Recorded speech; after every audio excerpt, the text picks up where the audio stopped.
বৌমা, কত রান্না পড়ে আছে, ওদিকে মেয়ে জামাই সব এলো বলে। মা, একটা কথা বলার ছিল। বাবা বলছিল আজ আপনার ছেলেকে নিয়ে যদি একবার ঘুরে আসি ও বাড়ি থেকে। তুমি না থাকলে ওদের যত্নার্থী কে করবে? আমি সমস্ত রান্না করে গুছিয়ে দিয়েই যাব। আমার কাছে আমার বাবা মা আমার জীবনের ফার্স্ট প্রায়োরিটি।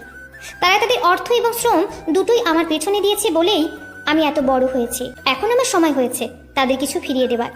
সন্তান হিসেবে এটা আমার কর্তব্য। আর এবাড়ির বউ হিসেবে যে কর্তব্যগুলো আছে সেগুলো, ওই তো একটা ছোট্ট স্কুলে বাচ্চাদের পড়াও। আমার ছেলের অগাধ টাকা দেখে গলায় ঝুলে পড়েছো। অনি, বাবা তুই আমাকে বৃদ্ধাশ্রমে রেখে আয়। কি?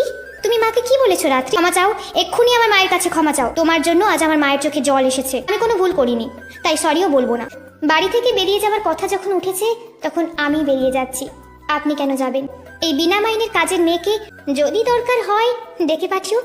আজ বরং আসি। বর্তমানে এমন অনেক রাত্রি আছে যারা শত যন্ত্রণা সহ্য করে শ্বশুরবাড়িতে থেকে যায়, কারণ তাদের কোনো যাওয়ার জায়গা নেই বলে।